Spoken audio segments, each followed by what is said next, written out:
key lime tart with a French twist. So here I have my key lime juice, freshly squeezed, and sugar, and I'm bringing that to a boil. And then I have my eggs here that I'm going to temper in. What I do is, what tempering is pretty much bringing it to the same level and not allowing your eggs to curdle. That's the problem. That's the thing that people are mainly afraid of. I am afraid of that. And you get scrambled eggs. So like if you ever do like a pastry cream or any type of curd, people normally like end up making scrambled eggs of whatever flavor you're doing. So once you temper them in, you put it back on your burner and it'll look not so attractive. But once you put it back in your burner, you put it at a medium heat and then it'll start thickening, kind of like a pudding. And that's what you want it to be, a pudding, a lemon pudding, key lime pudding. So in functionality, is it like a meringue in terms of the eggs that are used? No, it's more like literally a pudding. Okay, that's what you said. Got it. Yes, but I'm not using any cream to thicken it. I'm not using any like flour or cornstarch, none of that, just the eggs. And then what I use as my thickening agent for myself is I don't really make a traditional key lime tart. I grab cream cheese and butter, and I literally treat it like a pastry cream. I let my eggs and my key lime come to a pudding consistency. Don't be afraid because it will start boiling and it'll look like it'll be like curdling, but it's really not. But once you start getting to that point, that's when you shut off your burner. And it'll literally look a little scrambled, but they're really not. It's just the curd kind of cuts into the eggs. It's a little complicated. So I put that over my cream cheese and my butter. Cream cheese makes everything better, doesn't it, Brenda? It does. So I think your traditional key lime tart has condensed milk. If you try my pastries, they're never sweet. I always want people to like actually finish eating what they're consuming.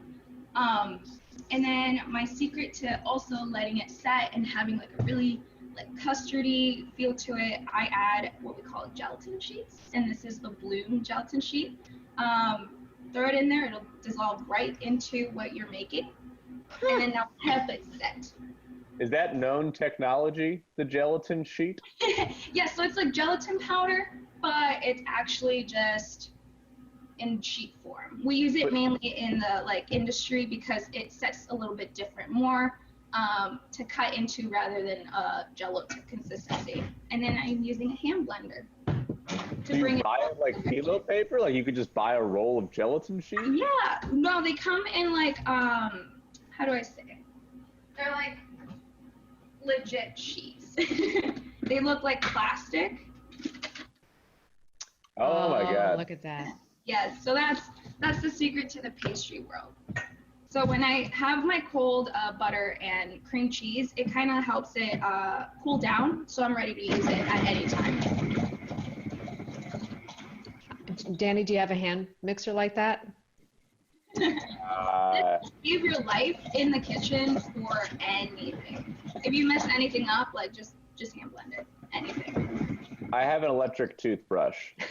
Close enough. Close Pretty enough. fast. It's got top speed. Okay, so this is our key lime portion of our tart, right? Yes, this is our key lime portion of our tart. And this needs to cool down a little bit. And I have one already made, but I didn't set myself up correctly, so I'm going to get it from my really big fridge real quick. Okay. Sucre table, or sucre table is the name of this new pastry shop. Oh, here, she's back. I'm back. It's really not that big of a kitchen. So most places nowadays still buy pre-made tarts. We make our own here. They're made from sablé dough, which is essentially French for a sugar cookie. And my French twist to it is I add frangipane to it. Frangipane is almond paste, butter, and a little bit of flour. And it creates kind of like a cakey texture inside. So it'll cut through that tartness of the key lime. Okay, we've got 30 seconds left. Perfect. So we fill it up with the wrong one. We fill it up with the key lime tart. It is kind of spreading like a cream cheese. It's Yes, thick.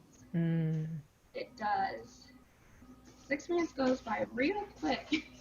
That every chef that comes on our show says you're an elite company. It's like worse than my Food Network competitions. And then we take pride in that. Here. Okay, well, unfortunately, we got to wrap it. Everyone can see that just looks beautiful, Cindy. Yes. Yes, and you can go try those tarts at, as we said, Sucre Table.